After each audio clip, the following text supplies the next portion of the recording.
तो आज इस वीडियो में हम लोग देखने वाले हैं कि अकाल और उसके बाद शीर्षक कविता में चित्रित अकाल की विभीषिका का जो है वर्णन करना है, अथवा अकाल और उसके बाद शीर्षक कविता में व्यक्ति कवि के भावों को अपने शब्दों में लिखना है।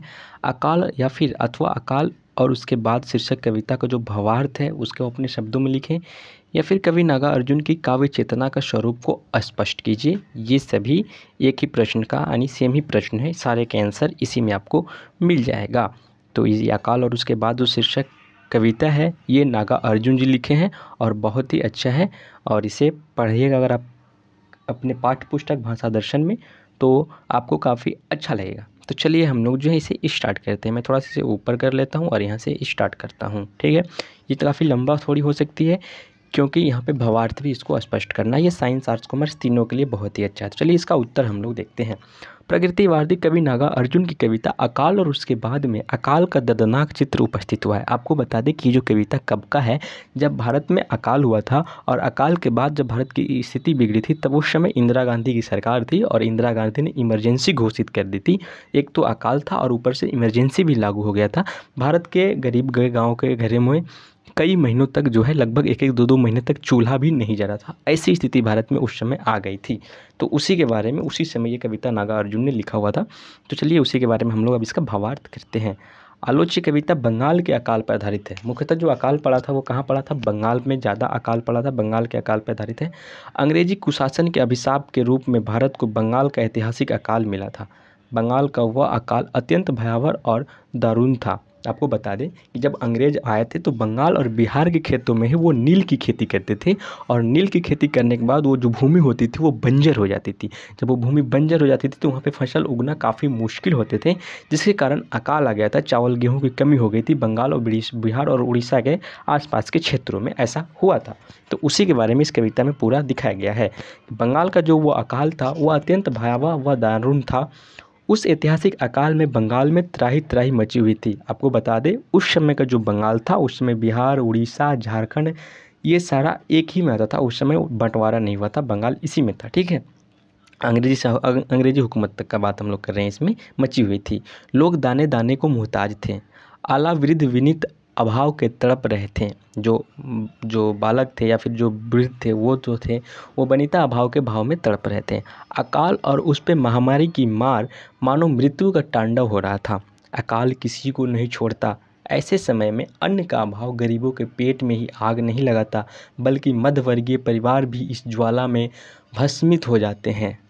अकाल संपूर्ण मानवता को तबाह कर देता है। फर्स्ट पैराग्राफ हम लोग का यहाँ पे चेंज हो गया। सेकेंड पैराग्राफ का बात करते हैं तो कवि ने बंगाल अकाल का वर्णन करते हुए दिखाता है कि अकाल खत्म होने के बाद भी ऐसा परिवार नहीं बचा जिसके चूल्हे 2 जून जलते हो, यानी जिसका जो चूल्हा है वो 2 टाइम जलता हो। अकाल खत्म होने के बाद भी उसकी तीसरी बहुत दिनों के बाद, यानी उनकी तीसरी नहीं सॉरी तासीर है, यानी अकाल खत्म होने के बाद भी उनकी तासीर बहुत दिनों बाद तक बनी रही। कई दिनों तक चूल्हा मानो रोता रहा और चक्की उदास पड़ी रही। चूल्हा और चक्की के काम खुशहाली में चलता रहा। घर में अन्न नहीं रहने पर न चूल्हा का जलना ही संभव था और न चक्की का चलना ही संभव था। कई दिनों तक परिवारों में देखा गया कि दीवार पे छिपकलियों के कीड़े मकोड़े के लिए गश्त लगी रही। घर में तेल रहने पर और दीपक जलने पर ही छिपकलियों को खुराक मिल सकती थी। अकाल की अवधि में चूहों का भी हालत से सख्त हो रही थी। चूहा भी घर में अनाज रहने पर मस्ती से उछलते कूदते हैं।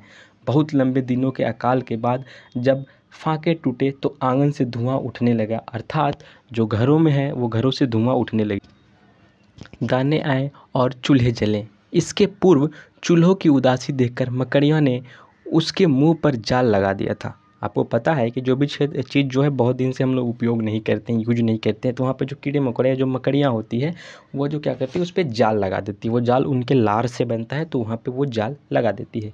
पेट में अनाज आते ही लोगों की आंखों की ज्योति खुल उठी। उधर कौवे ने भी बहुत दिनों के बाद जूठन खाकर अपनी पाँखें खुजलाई। अकाल का ऐसा लोमहर्षक चित्र दुर्लभ है। नागार्जुन भाव बोध के प्रखर कवि हैं। किसी बात को सरल शब्दों में अर्थात रूप से अभिव्यंजित करने की क्षमता इनमें अद्भुत है। नागार्जुन जन कवि हैं। जनता की एक एक भावना, उनकी एक एक समस्या इनके दिल में धड़कन पैदा करती है। भौतिक पर्यटन समस्याओं को हूबहू चित्रित करने के लिए कवि ने छिपकलियाँ, चूहा, मकड़ी, कौवा आदि को पात्रता प्रदान किया है। सबसे दर्दनाक वह अवस्था है जबकि भूख प्यास से व्याकुल घरवालों को साथ बेचैन कानी कुतिया भी सहानुभूति प्रकट करती है। वह कानी कुतिया कई दिनों तक उपवास में रही और अपने स्वामी यानी घरवालों के साथ सटकर सोई। अकाल का यह शब्द चित्र चलचित्र की तरह भयावह दृश्य दिखाता है। नागा अर्जुन की यह अकाल दर्शन जनवादी साहित्य पूरक निधि है। कविता की एक एक पंक्ति में दुख दर्द की व्याप्ति है, एक एक शब्द दर्द का निचोड़ है। तो आपको बता देते हैं कि जब अकाल पड़ा था तो घर में रहने वाले कुत्ता यानी कानी कुतिया थी, वो भी भूख यानी खाने के लिए तरस उठी थी। जब अकाल ख़त्म हुआ तो कौवा भी आकाश में उड़ने लगा, क्योंकि कौवा लोग भी जूठन उठन खा के अपनी दिनचर्या को जीते थे। तो कवि ने यहाँ पे जो बेसिकली जो अकाल का शब्द का जो चलचित्र किया है, यह भयावह दृश्य दिखाता है। इस पे एक फ़िल्म भी बन चुका है, कौन सा फ़िल्म है मुझे याद नहीं है।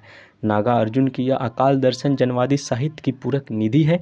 कविता की एक एक पंक्ति में दुख दर्द की व्याप्ति है, एक एक शब्द दर्द का निचोड़ में सामर्थ्य है। तो आई होप ये जो भावार्थ था आपको अच्छा लगा होगा। अच्छा लगा तो वीडियो को लाइक कीजिए, चैनल को सब्सक्राइब कीजिए एंड वीडियो को दोस्तों के बीच में शेयर कीजिए। Thank you watching for this video.